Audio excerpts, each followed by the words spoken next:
that is rocking Capitol Hill. Republican Congressman Mark Foley abruptly resigned Friday after questionable emails he sent to a teenage boy. Dennis Hastert convicted of a financial crime, part of a scheme to mask something more egregious, his molestation of children. Hush money used to pay a man who says Hastert sexually abused him when he was 14 years old. There are now 5 former Ohio State wrestlers accusing Republican Congressman Jim Jordan of knowing about a team doctor's alleged sexual misconduct. 43 men who say they were sexually assaulted, abused, molested, or harassed by Dr. Richard Strauss. George Nader. His criminal history included multiple convictions for child pornography and child molestation. This morning, a judge sentenced Ralph Shorty to 15 years in prison. Police caught Shorty in a hotel room with a then 17-year-old boy. Roy, more defiant as more accusers step forward, alleging sexual misconduct. This is the shopping mall where some say it was common knowledge and not a big secret that Roy Moore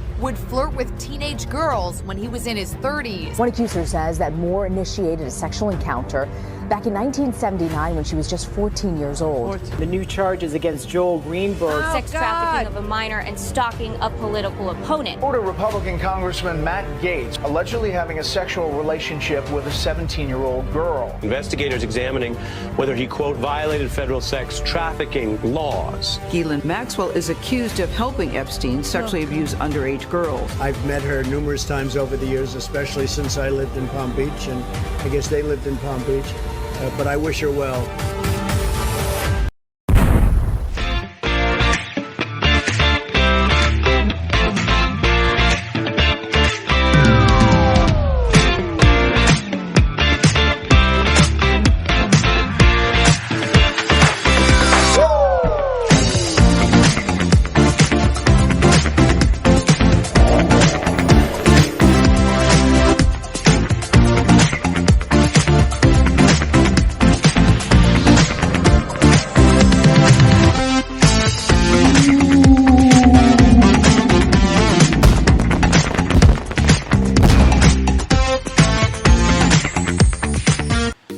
Hi everybody, it's Jeff. It's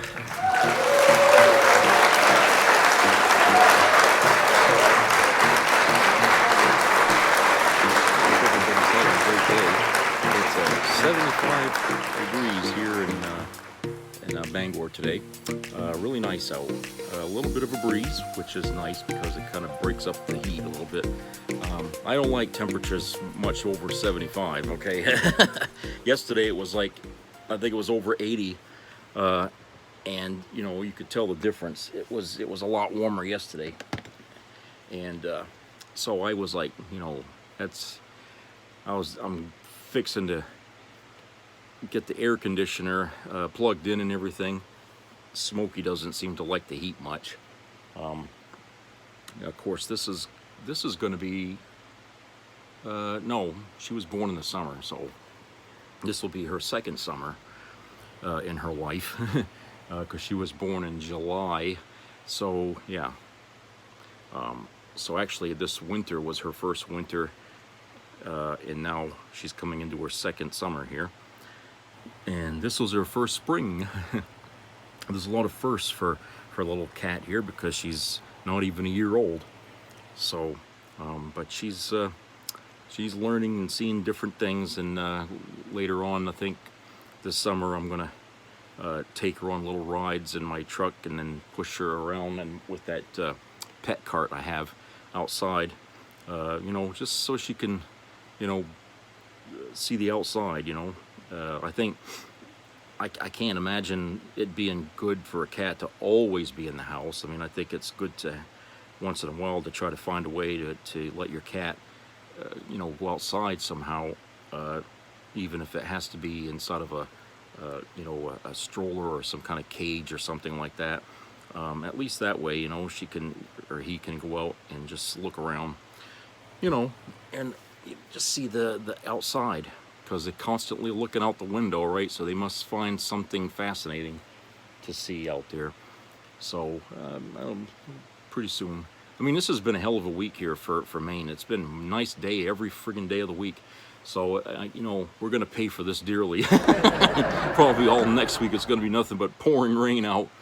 But this has been the best week here I've seen in this state in a while. Every friggin' day was a sunny day. Can't complain. Beautiful day. Okay, so let's dive into something here that's been going on here for a week or so, I guess. The shortage of baby formula that's out going on in the country. One company, and I believe it was in Minnesota, had to shut down a factory, and that cut almost half the production in the United States for baby formula. Okay, half the production.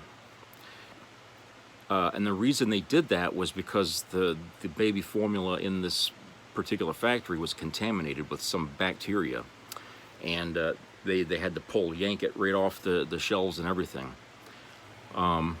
So, they're following, Food and Drug Administration standards and stuff like that, okay? Thankfully, they caught that in time, because a lot of kids could have been seriously ill, even killed, from this stuff, okay? Now, I hear the media, and when I say media, I mean more in line with Fox News, trying to pin all of this on Biden. It's like, okay, so the president went out and deliberately poisoned all this milk, baby formula rather, and caused this shortage, and it's his fault, and he's the one that's got to fix it, right? Okay, that's like asking Donald Trump to move the moon out of the way so that way we can see the sun. I feel like, what the hell? How can people really think that it's up to the president to run every factory, to run every company, every media corporation, every internet provider, every oil company? How the hell does the president get involved in operating all these things? He's not the manager of all businesses in this country. His job is the government, okay, people?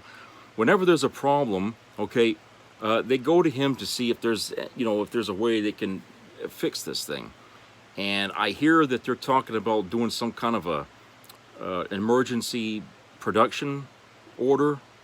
They're looking into to see, to get these companies to run around the clock 24/7 to ramp up production of the baby formula. But that solution would not immediately impact the stores, okay, in any time soon.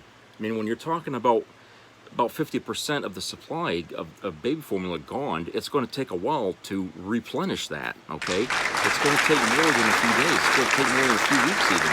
So, I mean, we're talking about a problem here that can't be solved overnight, and people seem to think that President Biden can just snap his fingers and fix this, okay? He can't fix this any more than, Trump could fix the toilet paper shortage when we was having the pandemic started. It's got nothing to do with that. The president doesn't have anything to do with it, okay?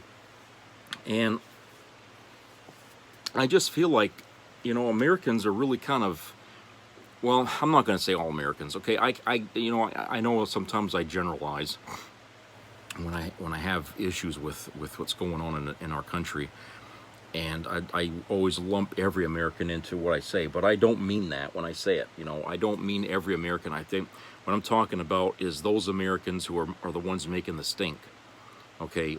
And right now it seems to be the Republicans out there who are pushing the notion that this is all Biden's fault, and it's not, okay?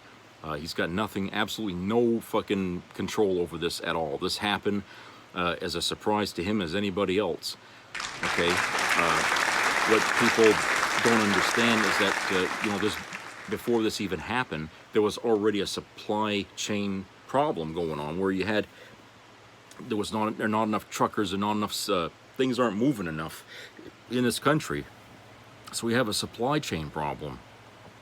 We're still recovering from the pandemic, albeit slowly, okay? So this couldn't happen at a worse time when this plant had a problem, okay? And so with the supply chain being sluggish and a factory closing down, we see, half the baby formula market in this country simply wiped out, okay? And that makes me think, you know, well, shouldn't we have more companies out there making this stuff? I mean, if it's really that important that people have baby formula, okay, then we should have more companies out there making it. So, you know, I looked up here online to see how many there are that make baby formula here. Okay.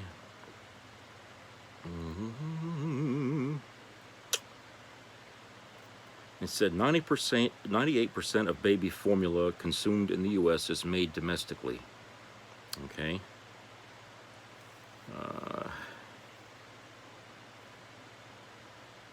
Michigan. Yeah, that's the Abbott plant in Michigan is what shut down. Okay. The companies that make this stuff is Abbott, which is the one that had a problem. Similac, Elecare. Let's see, what else?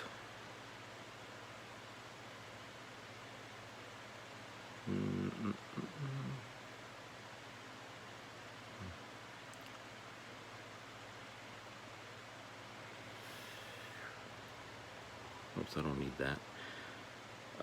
Dannon, Enfamil. Are there others? No, Abbott, Dannon, Enfamil, Similac. So that's just 4 companies in the United States that make baby formula. Only 4. Only 4 companies. Somehow I think that, you know, 4 companies, I mean, if one of these companies has a failure, how does half of the supply disappear? You know, if you've got 4 companies and one company's factory is hit by this, shouldn't only a quarter of the product of the supply be, you know, not half? You know, I don't get that. How the hell does half disappear with just one company having a problem? So, yeah, I mean, I feel like there's, you know, that, you know, the United States, you know, should have, you know, contingencies here in case of something like this. I mean, come on. I mean, it's not the first time that, you know, a batch of food or some milk or something like that gets spoiled, and, you know, things still, you know, truck along, you know. So why now all of a sudden one company has this problem and now half the supply of baby food or formula just dries up all over the country? I mean, what, you know, I don't know. Anyway, I feel like, you know, maybe there ought to be other companies made out there that make this, especially these days where, you know, where there's shortages and stuff like that. But then again, you know, you got the supply chain that's not working at full capacity. And even if you have 500 companies making it, there's only so many people that'll move it around to place, right? So you've got a problem here. Right, it just seems an awful small amount when you got over 300 million Americans and just 4 companies are making baby formula. Christ, I mean, that's, you're begging for trouble here. So anyway, I thought, you know, it was kind of odd that happened. I mean, at first I thought maybe there was more companies than that, but, you know, I guess there's only 4. Wow. And so, another thing that came to mind was that, you know, people didn't always have baby formula when they had babies. You know, there was a time when, you know, we didn't have grocery stores and stuff like that, or, you know, hell, even let's go back 2,000 years when, you know, the time of Christ, people were having babies. They didn't have baby formula back then. They just so why is this stuff so important? I mean, why? I mean, I could see it if it's a baby with a special need that has to have this special formula, but from what I've heard, what I understand is that every parent gives their baby this baby formula, and I'm like, well, what did we used to give the babies before people figured out about baby formula? You know? I mean, I think I remember, like, was it on the Waltons where I think the grandmother was making something for the baby on the stove. You know, she was, you know, milk rather. She was warming up. I mean, weren't they making their own baby formula, so to speak, back then?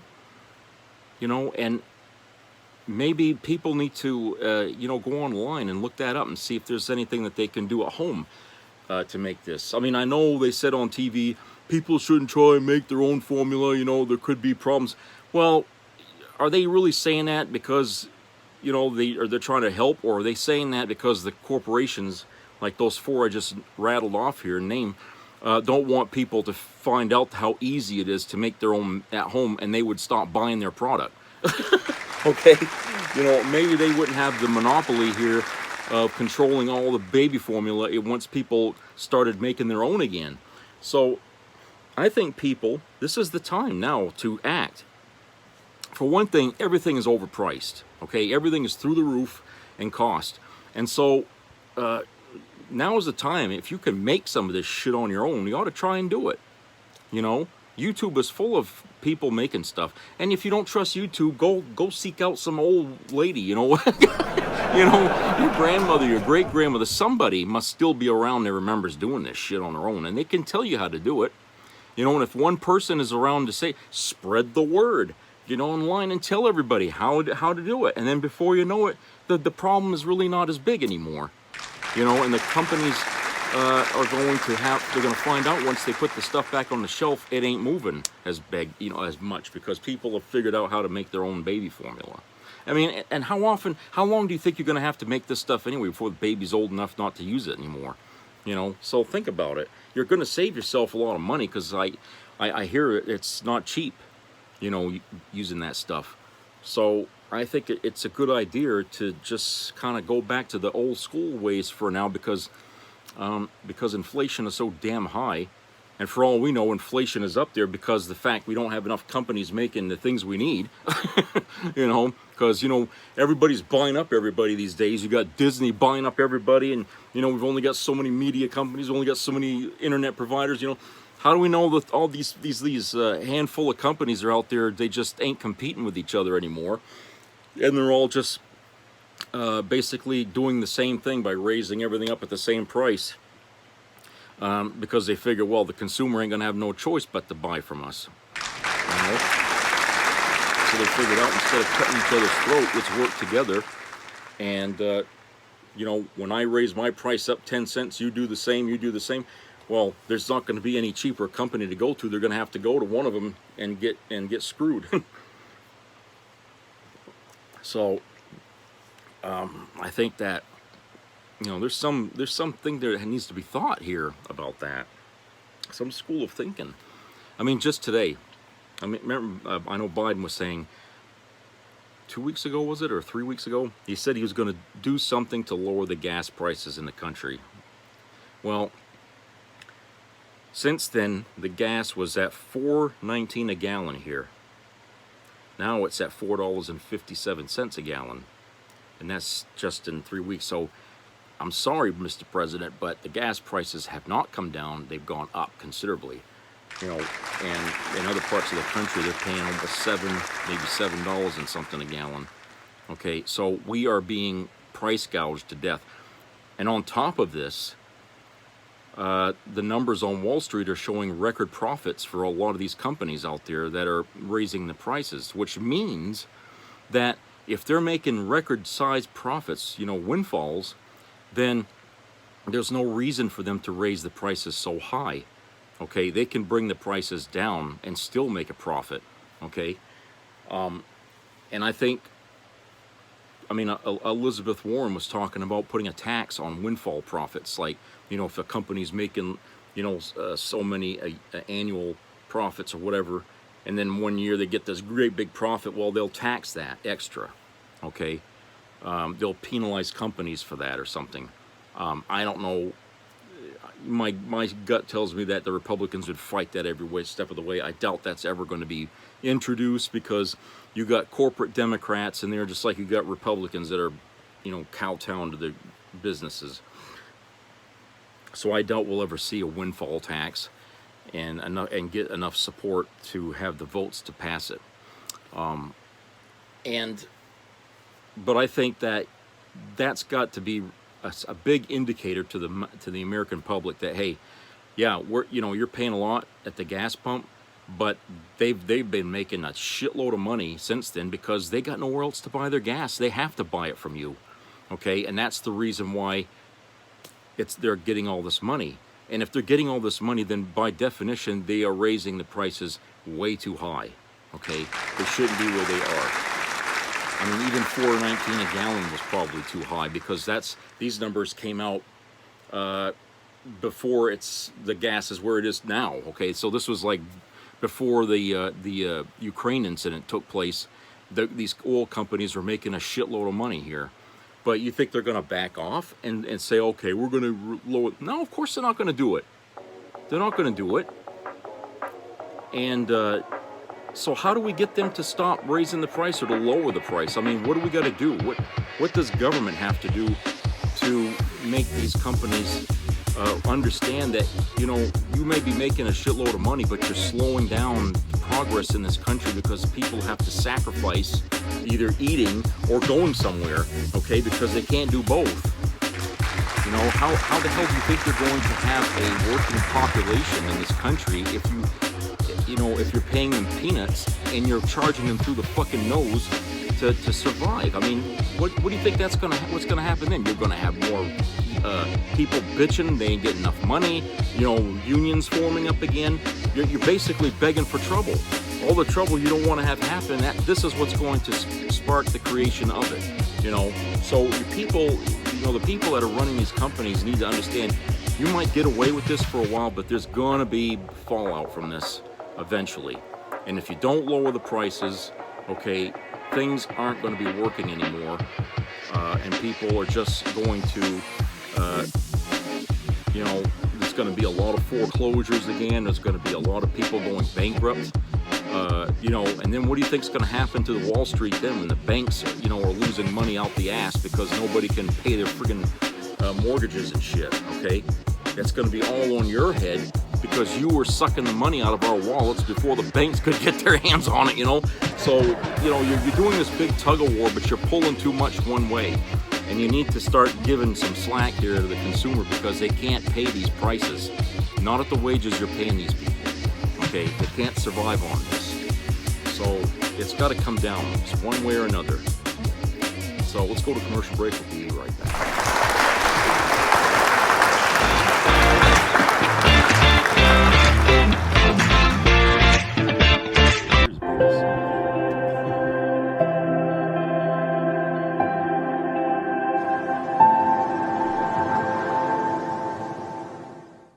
Dear CEO, what's it gonna take for you to do something? Yeah, do you even care? Climate change affects all of us. This is your chance to do something good.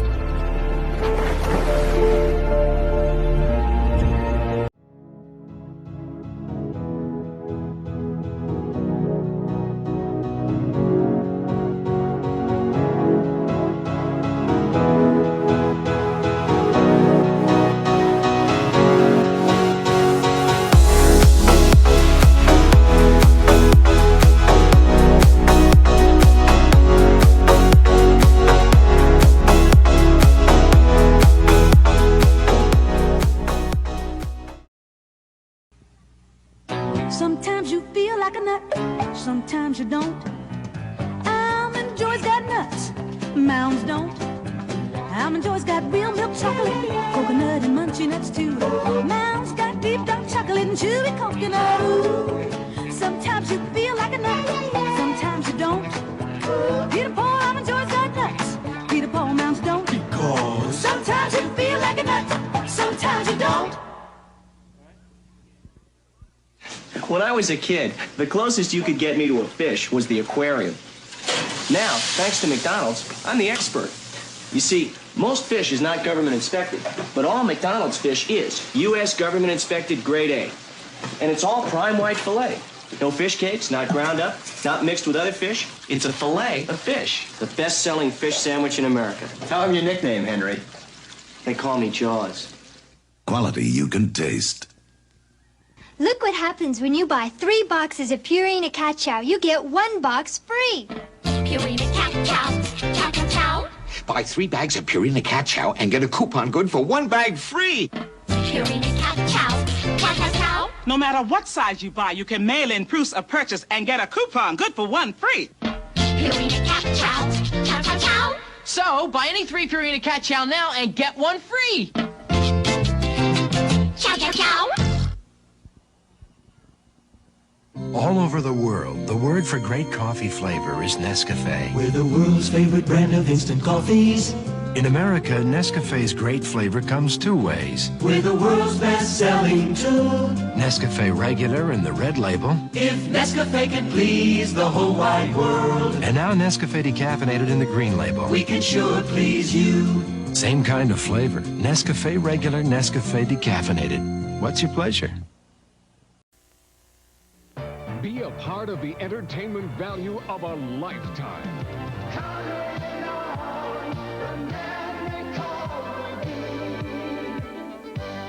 I loved it. It was the best performance I've seen in a lifetime. I loved the show. I liked it very much. He's a very entertaining man. It's well worth the money. Now appearing in Charlottetown, coming to Halifax November 6th to the 18th, and St. John November 20th through the 26th.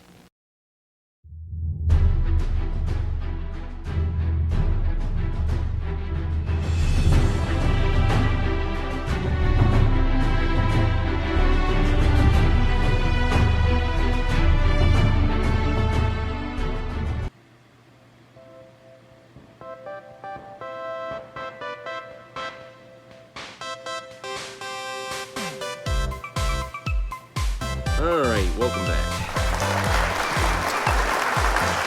Okay.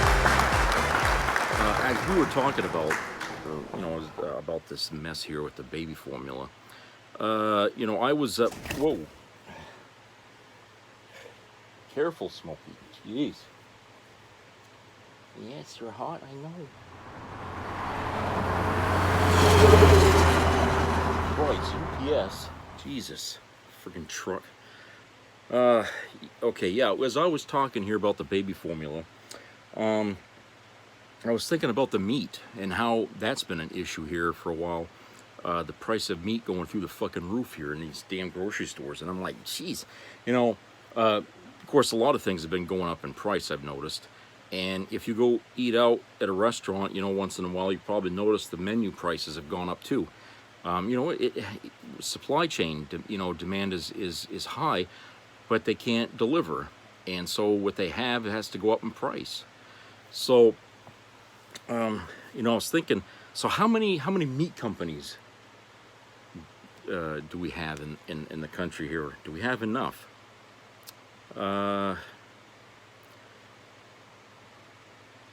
According to this report here, there are 4 companies in the United States that control all the U.S. beef. Let's see, what's the company here that?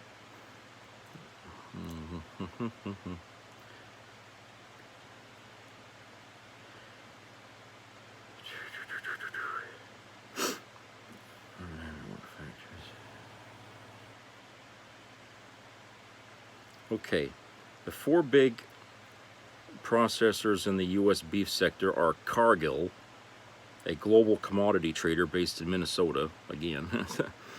Tyson Foods Incorporated, the chicken producer that is the biggest U.S. meat company by sales. Then there's Brazil-based JBS SA, the world's biggest meat packer, and National Beef Packing Company.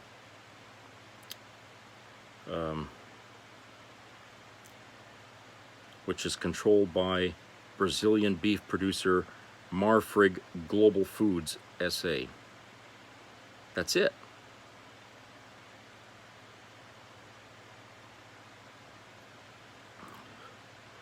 It says the amount of cattle slaughtered by the 4 firms rose from 25% in 1977 to 71% by 1992, according to the USDA data.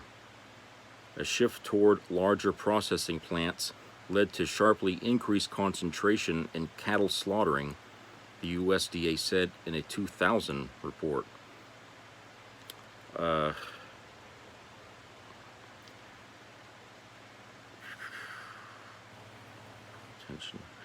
3 separate events in 2019, 2020, and 2021 highlighted the country's reliance on large beef plants run by the 4 biggest processors.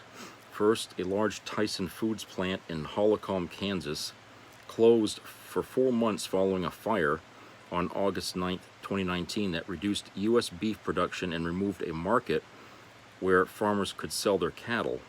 The second disruption occurred as COVID-19 spread last year, causing slaughterhouses nationwide to close to contain outbreaks of the virus among workers. On May 30, 2021, JBS detected a ransomware attack on its systems that temporarily closed all its U.S. beef plants. Let's see.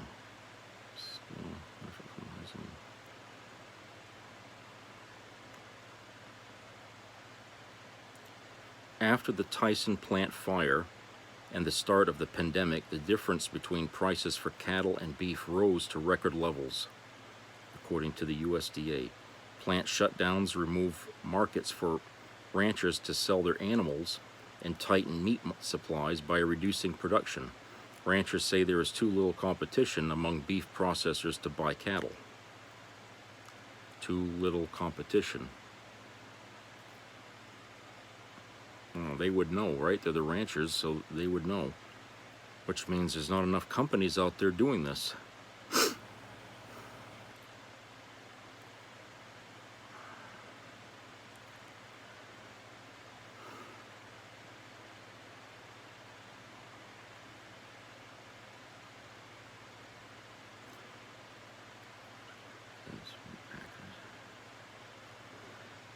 So, yeah, so here we hear the same problem again in the meat industry, saying that there isn't enough competition out there, which tells me that perhaps the 4 companies that I named off are all keeping the prices high, you know, and there's probably not a whole lot of variation from them, which means they're not even competing with each other, essentially.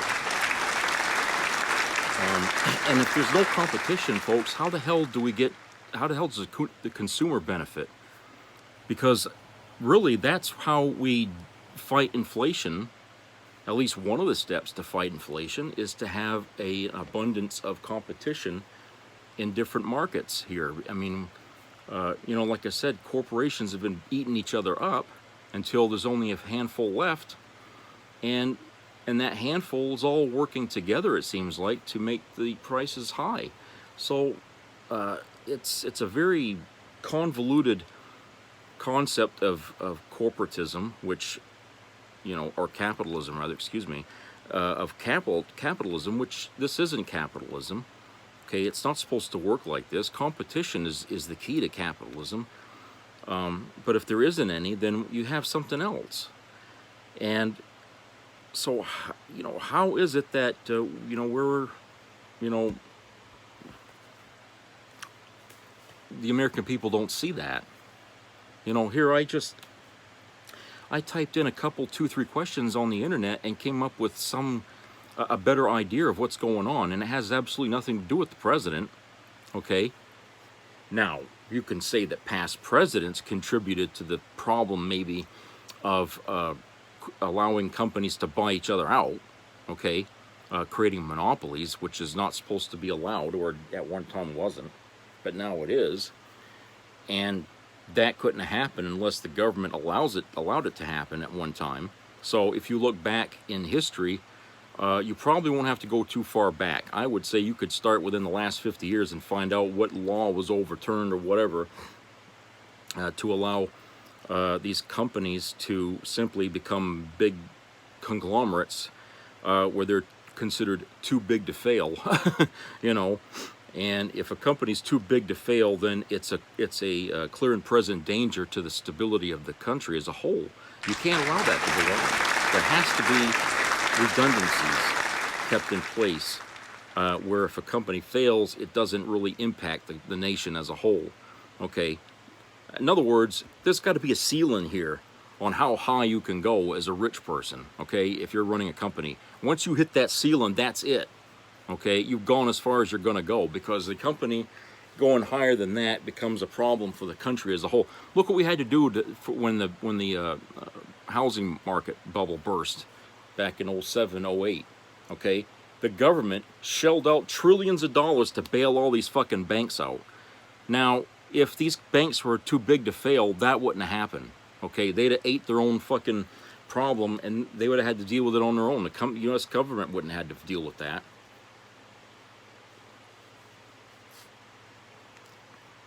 So, you know, we're seeing the reason why we had that put in place so long ago, you know, about, you know, not allowing monopolies to exist in this country, was to prevent things like this from happening, where something hits the country, like a pandemic, or, you know, a plant has a problem, you know, and they have to shut down something.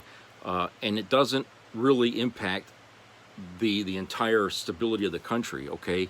The impact is minimal and can be picked up by other companies that are out there doing the same thing. You know what I'm saying? That's what you call redundancy. All right, you don't send the space shuttle up into space with just one computer without a backup. Okay, you gotta have backups for backups. Okay, even NASA knows this. And what do you think competition is? Okay, when you're talking on the economic scale, competition is backups to backups. All right, but the problem is that the people at the top get too greedy, and they don't want to have anybody trying to undersell them. They don't want that, because their stockholders are looking for profits. They're looking for quick money. And as we all know, Wall Street is like a fucking casino. And if the casino isn't giving people what they want, you know, then what good is it? So you've got stockholders out there looking to walk away with all kinds of money they didn't earn. Okay, it's all money that they're getting while they're asleep in bed at night, and they ain't lifting a finger to earn any of it. It just happens. Okay, so what right do they have to make all this money and then cause a continuation of a problem like high gas prices, high prices for food, you know, high prices for anything really that's got to be shipped around, you know, in trucks and stuff like that? You know, what right do they have to be sitting so comfortable while everybody else suffers? You know, and then tell the companies that they have stock with to keep the prices high, keep them high, we're making all kinds of money. You know, what right do they have to sit there and dictate to the majority of the country, you know, how we're going to get screwed overnight here? Majority rules, right? But not when it comes to Wall Street, not when it comes to the economy. No. The person with the pockets here, they're the ones that gets the say. They're the ones that tells everybody else to go, screw themselves or whatever. You know, that's who they are. That's who the hell they are. So they don't think past the boundaries of their own property, how what they're doing is affecting everybody. Okay? You got your small stockholder players, and you got your big players, okay? And all together, you got a system that's designed to fail most of America in that, okay? And we got the history to prove it. We got the history to prove it. But it doesn't work, okay? It's caused a lot of heartache in this country needlessly, okay? And it's brought, people,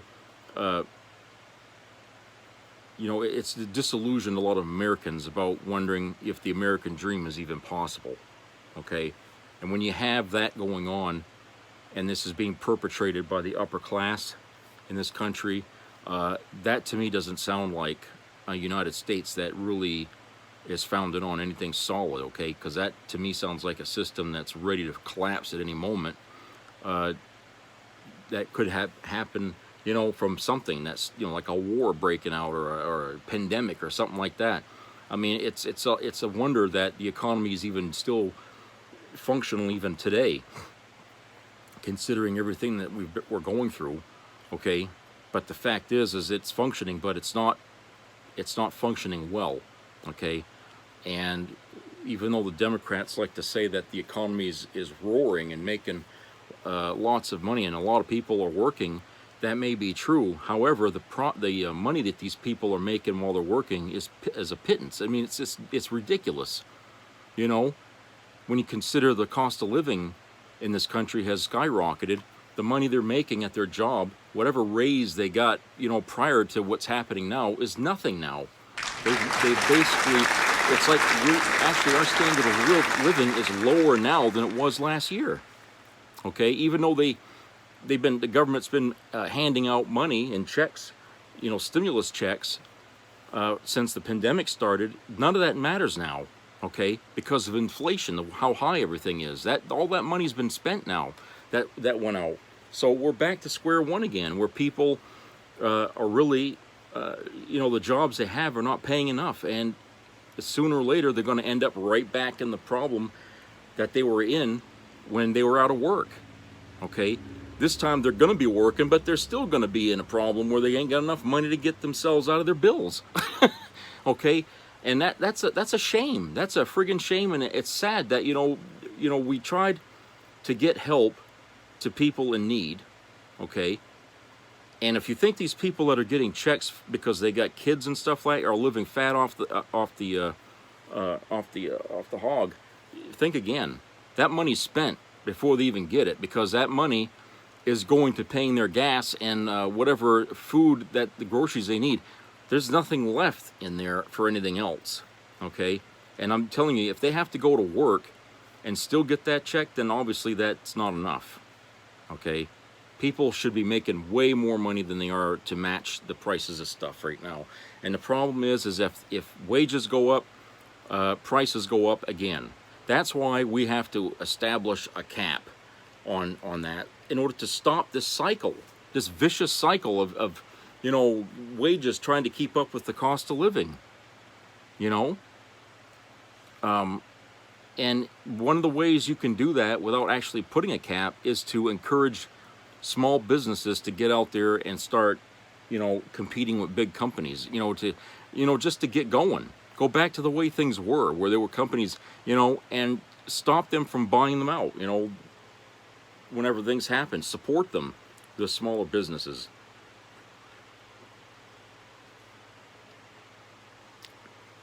Start making these people sweat. And like I was telling you at the beginning of the first half of this show, people that need baby formula, you need to be assertive. Get out on the internet, go somewhere and figure out how the hell that stuff was made when people couldn't buy it in the stores. Because believe me, there's been people, a lot of people, mothers in America, who could not buy or afford to buy the formula, and they had to do something different. They had to create something of their own, you know, to get by. Okay, because there was a time when there was no such thing as food stamps and all that stuff. Okay, so what did they do? What did they do to make their own stuff for their babies? Be curious, search around. The information is there. I know it's there. Okay, there's got to be, you know, and if you can't find it there, then ask somebody who's got a grandmother or a great-grandmother still alive somewhere, and ask them, how did you guys get through those periods, you know, when things were scarce? How did you, you know, when babies needed formula or something, or what did you give them? I mean, because look, even before there was a such thing as baby formula, there, you know, people still had babies and they still raised them. Okay, you know, so I don't really totally understand the whole point of baby formula, except to think that maybe there's certain babies out there that need it, you know. But there was a time when they didn't have it, and so, you know, how do those people grow up, you know, get through their, you know, infancy and stuff like that if they didn't have baby formula? They just gave them regular milk or something. I you know, what the hell? So yeah, there's got to be a solution here, And we can't all look to the government all the time to get all the answers we need, because this is a problem that doesn't have much to do with the president or government. This is a corporate problem. This is a problem with capitalism that's created this mess here, okay? After decades of companies eating each other alive, and now we're down to just a few companies controlling everything, we've set ourselves up to a problem here where one factory closes up or shuts down, and we see half the supply of baby formula just wiped out. You know, how the hell does something like that happen unless there aren't enough companies around making this stuff? And if there aren't enough companies making this stuff, then how do we let it get this way? You know? What the hell was that?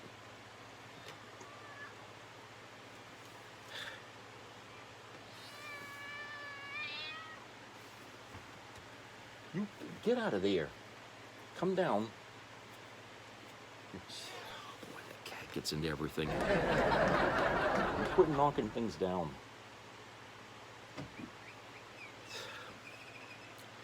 Okay, so anyway, yeah, we have to be more assertive as people. We got to find solutions to problems on our own in this period right now. We can't really rely on the government. I don't give a shit who's the president, Republican or Democrat. Some of these problems have to be solved at home. Okay, these things you cannot ask the president to. Oh, we're running out of toilet paper. You got to do something so we get more. You know, that's not his problem. That's your problem. Okay, you can complain about a shortage of toilet paper, but you know it's going to be up to you to go out and look for it if you need it, or to find an answer. Or another solution to wipe your bum there, you know. Okay, not everything can be solved by the government, especially as fast as you want it solved. So be assertive, people. Research, ask questions. Okay. You know, sometimes bringing back some old school thought is the best thing. So we rely too much on our companies and stuff like that to take care of our needs. We don't do enough of that on our own, you know, which is why I say if you got property out there, if you own property around your house, make a garden or something there. Grow your own goddamn vegetables, okay? Stop buying it from the stores, okay? Because you know that can keep prices down too. If you're buying your own, if you're making your own string beans and cucumbers and carrots and stuff like that, you don't need to go to this damn grocery store, you know, all the time and buy that stuff up. You can plant that and grow that yourself, okay? And if you can do that, that'll help a big time. You know, save some money at the grocery counter. So start being creative, people. You know, put your brain to work, or get your kids to do some work. You know, you got teenagers at home, put them to work. You know, tell them, you guys create a garden or some damn thing, and you know, and get that roaring here, okay? Let's make some damn food in this place, so that way we don't have to go buy it. You know, plant an apple tree or something for fruit. You know, there's answers everywhere. You know, and even if you live in a city, it's really, there's answers there. People talking about turning the roofs of buildings into sort of like gardens for the people living in the buildings. You know. So there's answers everywhere. We have to be, you know, more creative here, and stop relying 100% on corporations to pamper us and take care of us. We got to start doing this stuff for ourselves, for the most part. So anyway, that's it for now, and I hope everybody has a great rest of the week. So. Please subscribe and comment, and keep your ears open for local COVID-19 news. Okay, there's still areas of this country that are seeing a rise in infections here, and so it might be wise to wear a mask even if the CDC hasn't come out and said so. You might just want to wear it anyway if you're going to be shopping in a store or something. I mean, if you're outside, I guess you don't really need to unless you're going to be around a whole bunch of people, but you know, have some consideration. You know, show some dignity and you know, and pride, and just respond and be responsible. You know, just do what's right. Okay, you know, we're all having to go through this period here of scarcity and stuff like that right now and things, and we're all going to have to work together to push forward here as time goes on until we get to a better end here on the other side. Okay, so this is the only way we're going to do this is together. So let's do that and you know, continue forward. So take care, everybody. I'll talk to you later.